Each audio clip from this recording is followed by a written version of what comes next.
আজকে দেখলাম এক মগা কিস্তি উঠাইছে 50,000 টাকা দিয়ে, খবরে দেখলাম। মগার করে মগা কিস্তি উঠে 50,000 টাকা বোর্ড নামে কিস্তি উঠেছে। শতান বোর্ড নামে কিস্তি উঠে ভ্যান চালাই খায়। তুই ভিক্ষা করে খাস, তুই কষ্ট করে খাস, পরিশ্রম করে খাস, তুই ভ্যান চালাই খাস, বোর্ড নামে কিস্তি উঠে গিয়ে ভ্যানের পতাকা বানাইছে, লুঙ্গি পতাকা বানাইছে, গাম গেঞ্জি পতাকা বানাইছে, না জানি জাঙ্গিটাও পতাকা বানাইছে কিনা কি পাগল দেশে জন্মাইছে। ও আর্জেন্টিনা ব্রাজিল কি জানে যে বাংলাদেশ এরকম পাগল আছে? জানে না মানে জীবনে নামও তো শুনে নেই। ওই যে কি ম্যারাডোনা না ফেরাডোনা ছিল, এই ম্যারাডোনার জিজ্ঞেস করছে বাংলাদেশ চিনিনি, কিন্তু নামই শুনি নেই জীবন। অথচ হেল লেগে কিন্তু বাংলাদেশে বহু মানুষ মরিয়ে গেছে। কালকে দেখলাম খবর, এক বাচ্চা পতাকা উঠাইতে যায় গাছের উপরে, ধরছে কারেন্টে ধরে কে বাতি যায়, আর বাড়ি যাওয়ার দরকার নেই, তুমি শুধু আইসো তো পতাকা নিয়ে কবরে চলে দাও। ছেলেবেলেদেরকে সাবধান করেন, পতাকা উঠাইলে যেন কারেন্টের খাম্বায় না। বাঙালি কি বাঙালি চিন্তা করেন। আর একটা দেখছি ওই জার্মানি না কোন দেশের পতাকা বানাইছে 7 কিলোমিটার জমি বেচে, শতান কোথাকার, শতানের ঘরে শতান জমি বেচে 7 কিলোমিটার পতাকা টানাইছে। ওরা জুতাই দিয়ে বাইরে দরকার। এই কথা কেন জোরে বলে, জমি বেচে 7 কিলোমিটার পতাকা বানাইছে। ওরে আবার বলেন যে মসজিদে টাকা দেয়, জীবনও দেবে। কত দেশের গরিব মানুষ টাকার অভাবে চিকিৎসা করতে পারে না। যান আপনি সদর হসপিটালগুলিতে, দুঃখে দুঃখে মরে, টাকার জন্য চিকিৎসা করতে পারে না, ওষুধ কিনতে পারে না। আমার দেশের বহু মানুষ আছে। বাঙালির বুদ্ধি জ্ঞান এদিকে নেই, চলে গেছে অন্যদিকে। এত পতাকা পৃথিবীর কোন দেশে উঠায় না। আপনি খেলা দেখেন, অসুবিধা নেই, খেলা নিয়ে শীতে করে থাকেন তাও সমস্যা হবে। টিভি কান্দে ঝুলেই নিয়ে খেলা দেখেন তাও সমস্যা।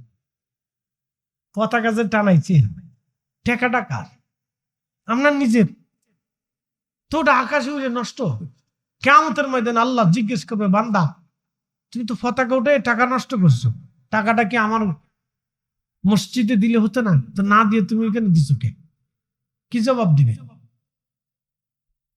এগুলো জিজ্ঞেস করবি, ভাবতেছেন সাইডে দিবে না? শুনে যান, আল্লাহ কি জিজ্ঞেস করবে তাও শুনে যান। বলবো? হ্যাঁ, কি কথা কন, বলবো? বলো হুজুর এদিকে ধর্মের বিষয়, ধর্মের বিষয় না হলে আমি ফরিদি ওয়াজ করতাম না, ধর্ম দেখি ওয়াজ করতে। খেলার ধর্মের সাথে নিয়ে গেলেন মিয়া, খেলার ধর্মের সাথে নিয়ে নি, অপচয়ের ধর্মের সাথে নিচ্ছে। অপচয়কারী শয়তানের ভাই। কি জোরে বলেন? অপচয়কারী কার ভাই? শয়তানের ভাই। অপচয়কারী শয়তানের ভাই। আপনি অপচয় করবেন কেন? এটা অপচয়। আমি খেলা দেখতে নিষেধ করছি, এটা বিনোদন। দেখেন, অসুবিধা নেই, খেলা দেখবেন, খেলা করবেন, খেলা নিজেরা খেলবেন, অসুবিধা নেই। ক্রিকেট খেলেন, কারণ বাচ্চারা যে পরিমাণে মোবাইলে আসক্ত হয়েছে, ওরা ধরে নিয়ে এখন ফুটবল খেলা নামাইতে হবে, নাহলে এটা কানা হয়ে যাবে কয়েকদিন পর, ডায়াবেটিস হয়ে যাবে, হার্টের সমস্যা হবে, শীতে পড়বে, কাইতে করে মরে যাবে। বাজানের বয়স কত? হ্যাঁ, 80। দেখছেন না 80 বছরে কি টাটকা না? মার হবা কর, জোরে কর। কারণ ভেজাল খায় নাই, ভেজাল ঢুকে নাই, ভেজাল দেখে নাই, 80 বছরের টাটকা। আমরা 80 বছর পাবো কিনা? ওরে বাপরে বাপ।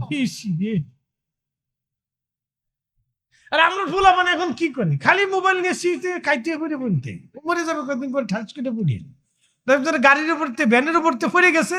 পড়ার পরে শুনলো সলিমুদ্দিন নাই, বলে কি হয়েছে? চলে গেছে। বলে কি হয়েছে? স্টক করছে, সলিমুদ্দিন স্টক করছে, সলিমুদ্দিন শেষ। শুনে যান, মুসলমান নীতিতে হতে হবে। আল্লাহ আমাদেরকে কুনতুম খায়রা উম্মাহ, সৃষ্টির সেরা জাতি বলেছেন। চেহারা দেখে বলেন, সাদা আমরা কিছু চেহারা, কোন চেহারা নেই আমাদের, কিছু নেই। কুনতুম খায়রা উম্মাহ, সৃষ্টির সেরা জাত, সৃষ্টির সেরা জাত বলেছেন আল্লাহ। এমনি বলেন, গুণের কারণে বলেছেন। কোন গুণ? আল্লাহ বলেছেন লাকাদ কানা লাকুম ফি রাসূলিল্লাহি উসওয়াতুন হাসানা। নবীর গুণ। একসাথে বলেন নবীর গুণ। জোরে বলেন কার গুণ? জোরে বলেন কার গুণ? জোরে বলেন কার গুণ? আমাদের গুণ হবে নবীর গুণে গুণ। ধরে বলেন ঠিক না বেঠে? রসুলের গুণ, নবীর গুণ। মা আতাকুমুর রাসূলু ফাখুযুহু, নবী যেটা এনেছেন তোমরা সেটা গ্রহণ করো। ওমা নাহাকুম আনহু ফান্তাহু, যেটা ছেড়ে দিতে বলছেন ছেড়ে দাও। কথা ক্লিয়ার, পরিষ্কার। নবীর গুণ, আমরা কোনো গুণ নাই। কি গুণ আমাদের? 10 বছরে 6,000 শিশু বাচ্চারা ছাড়ি নেই আমরা। বাংলাদেশের মুসলমান লজ্জা করে। হ্যাঁ, ভূমিকম্প আমাদের দেশে আসবে না তো কোন দেশে যাবে? ভূমিকম্প আসবে না, মহামারী আসবে। আল্লাহ রসুল বলছে 14 কারণে পৃথিবীতে গজব আসে, 14টা কারণে। শুনে যান স্বরূপকাঠির মুসলমান, রাস্তাঘাট দিয়ে যারা ঘুরতেছেন, আমি কিন্তু দেখছি আর্জেন্টিনা আর ব্রাজিলের পতাকা আপনারা খুব ভালো মতো টাইট মতো মাছ গাইরি দিয়ে খারাপ করছেন। এটা আর্জেন্টিনা ব্রাজিলের পতাকা উঠাইছে, কিন্তু কালেমার পতাকা উঠাইতে পারে না।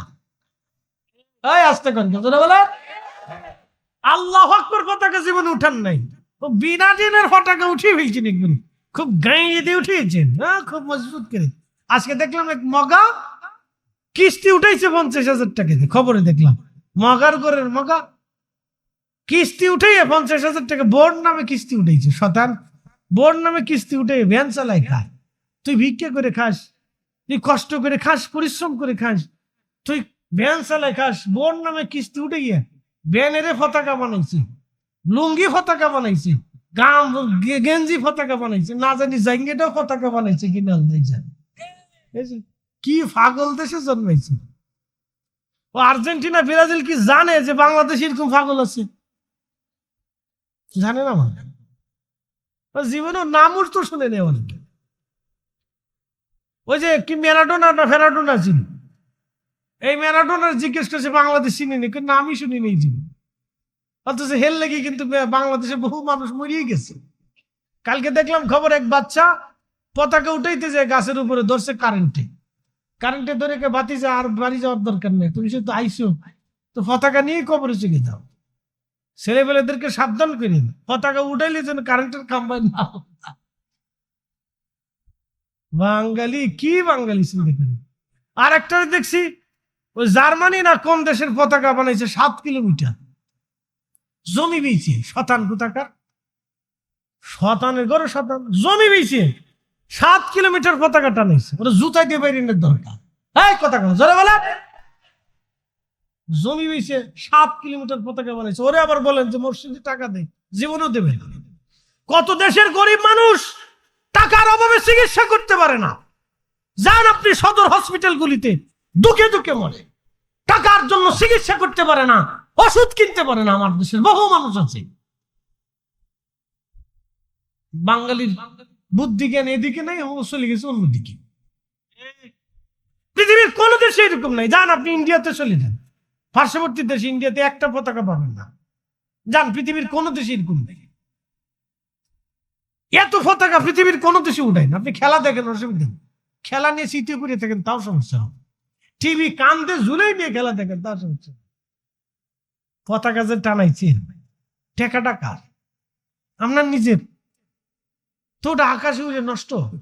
কিয়ামতের ময়দানে আল্লাহ জিজ্ঞেস করবে, বান্দা তুমি তো পতাকা উঠে টাকা নষ্ট করছো, টাকাটা কি আমার মসজিদে দিলে হতো না? তো না দিয়ে তুমি ওইখানে দিছো কে? কি জবাব দিবে? এগুলো জিজ্ঞেস করবি, ভাবতেছেন সাইডে দিবে না? শুনে যান, আল্লাহ কি জিজ্ঞেস করবে তাও শুনে যান। বলবো? হ্যাঁ, কি কথা কন, বলবো? বলো হুজুর এদিকে ধর্মের বিষয়, ধর্মের বিষয় না হলে আমি ফরিদি ওয়াজ করতাম না, ধর্ম দেখি ওয়াজ করছি। খেলার ধর্মের সাথে নিয়ে গেলেন মিয়া, খেলার ধর্মের সাথে নিয়ে নি, অপচয়ের ধর্মের সাথে নিয়েছে। অপচয়কারী শয়তানের ভাই। কি জোরে বলেন? অপচয়কারী কার ভাই? শয়তানের ভাই। অপচয়কারী শয়তানের ভাই। আপনি অপচয় করবেন কেন? এটা অপচয়। আমি খেলা দেখতে নিষেধ করছি, এটা বিনোদন। দেখেন, অসুবিধা নেই, খেলা দেখবেন, খেলা করবেন, খেলা নিজেরা খেলবেন, অসুবিধা নেই। ক্রিকেট খেলেন, কারণ বাচ্চারা যে পরিমাণে মোবাইলে আসক্ত হয়েছে, ওরা ধরে নিয়ে এখন ফুটবল খেলা নামাইতে হবে, নাহলে এটা কানা হয়ে যাবে কয়েকদিন পর, ডায়াবেটিস হয়ে যাবে, হার্টের সমস্যা হবে, শীতে পড়বে, কাইতে করে মরে যাবে। বাজানের বয়স কত? হ্যাঁ, 80। দেখছেন না 80 বছরে কি টাটকা? না মারহাবা কর, জোরে কর। কারণ ভেজাল খায় নাই, ভেজাল ঢুকে নাই, ভেজাল দেখে নাই, 80 বছরের টাটকা। আমরা 80 বছর পাবো কিনা, ওরে বাপরে বাপ। আর আমরা ফুলা মানে এখন কি করে, খালি মোবাইল নিয়ে সিটে খাইতে করে বলতে মরে যাবে কয়েকদিন পরে, ঠাস করে পড়িয়ে তারপরে গাড়ির উপর ভ্যানের উপর পড়ে গেছে, পড়ার পরে শুনলো যে সলিমুদ্দিন নাই, বলে কি হয়েছে? চলে গেছে। বলে কি হয়েছে? করে স্টক করছে, সলিমুদ্দিন স্টক করছে, সলিমুদ্দিন শেষ। শুনে যান, আল্লাহ রসুল মেহবুবে আলা নবী একদিন বের হয়ে গেলে, সহিহ বুখারীতে আসছে, বের হয়ে গেলেন। তো বের হওয়ার পরে প্রিয় নবীজি পেটের সাথে পাথর দিয়ে কাপড় দিয়ে বেঁধে রাখছে। একসাথে কোন আল্লাহু আকবার। জীবনে বাঁধছেন কোনদিন?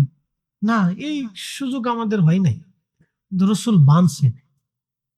তো হাঁটতে হাঁটতে হাঁটতে হাঁটতে রাস্তার পাশে থেকে আবু বকর এবং ওমর রাদিয়াল্লাহু আনহুমা দুইজন বসে রয়েছে। আল্লাহ নবীকে দেখে তারা দ্রুত গতিতে দাঁড়ায় সালাম দিলেন। প্রিয় নবী বললেন, আবু বকর, ওমর, কিসে তোমাদেরকে এই সকালবেলা ঘর থেকে বের করে আনলেন, রাস্তার পাশে বসে আছো? বলি, ইয়া রাসূলুল্লাহ, ক্ষুধার কারণে, না খেয়ে ক্লান্ততার জন্য পেটে পাথর বেঁধে রাস্তার পাশে দুইজন বসে গেছি। আল্লাহ রসুল কাপড় উঁচা করে দিয়ে বললেন, আবু বকর, ওমর, যেই আল্লাহ আমাকে সত্য সহ নবী করে দুনিয়াতে পাঠিয়েছেন, এই আল্লাহর কসম করে বলতেছি, ক্ষুধা আমাকেও ঘর থেকে বের করে আনছে, দেখো আমার পেটের ভিতরে পাথর বাঁধা।